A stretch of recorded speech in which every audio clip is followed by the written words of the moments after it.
Bonjour, dans cette vidéo, on va créer une application en utilisant le module PyDictionary. C'est une application d'un dictionnaire où on peut chercher la définition d'un mot, les synonymes d'un mot, les antonymes d'un mot et on peut aussi chercher la traduction d'un mot. Bon, pour cela, on doit tout d'abord installer le module PyDictionary. Pour cela, voilà avec VS Code.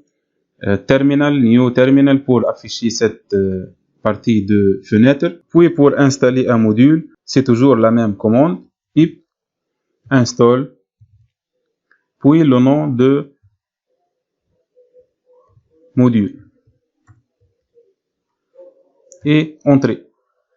Bon voilà, moi j'ai déjà installé le module. Pour vérifier ça, pour afficher tous les modules installés, on crie pip freeze. Voilà. Voilà tous les modules installés. Voilà le module qu'on va l'utiliser dans cette application PyDictionary. Sa version est 2.0.1. On ferme maintenant le terminal. Voilà, on va créer un nouveau fichier, new file. Bon, on va l'enregistrer maintenant. File, save as. Bon, sur le bureau, le nom par exemple dict.py. Voilà, le fichier maintenant est bien enregistré. On commence notre application from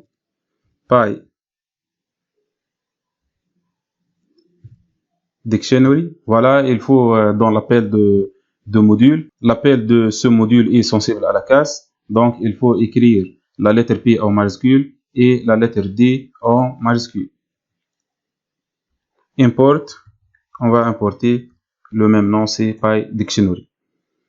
Puis, on va créer un objet pour ne pas toujours répéter le nom de module à chaque fois. On va construire un objet de type PyDictionary.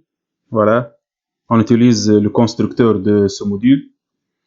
Pour ne pas répéter le nom de module à chaque fois qu'on utilise une fonction ou une méthode de ce module. Voilà, maintenant dans le reste du programme, dans le reste de l'application, on va utiliser seulement la lettre D pour faire l'appel. Bon, maintenant, si on veut afficher la définition d'un mot, tout simplement, on écrit D.meaning,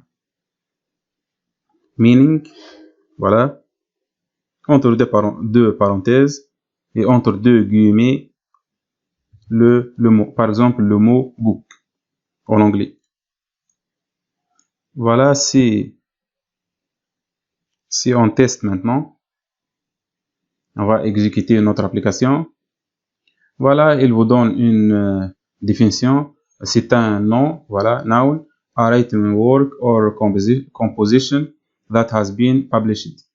C'est une définition de mot book. Voilà, par exemple, si on cherche code,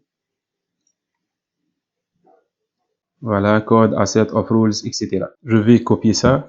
Voilà. Maintenant, si on cherche les synonymes, voilà, on va remplacer meaning par synonyme. Synonyme of code, par exemple. Voilà. Codification, omerta, black and white, legal code, health code, etc. Voilà. Si on met ça en mode commentaire, voilà, adresse.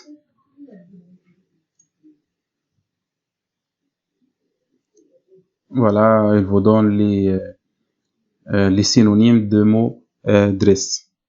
Si on cherche les antonymes, voilà, antonyme. Antonyme of simple. Voilà, difficult, fancy, complexe, etc. Bon, maintenant, si on veut translater le mot, c'est-à-dire traduire le mot, on va changer ça par translate code. Bon, on va changer, voilà, high par exemple, le mot high en français. FR, le code de la langue française, c'est FR. Si on essaie de translater ou de traduire le mot high en français, voilà. Voilà, il vous affiche ici Invalid Word. Non, puisque ce module, PyDictionary, utilise Google Translate pour traduire les mots. Et maintenant, ce module, malheureusement, n'est pas supporté par Google. Donc, la méthode Translate ne fonctionne pas dans ce module. Bien, maintenant, on a terminé. Merci pour votre attention.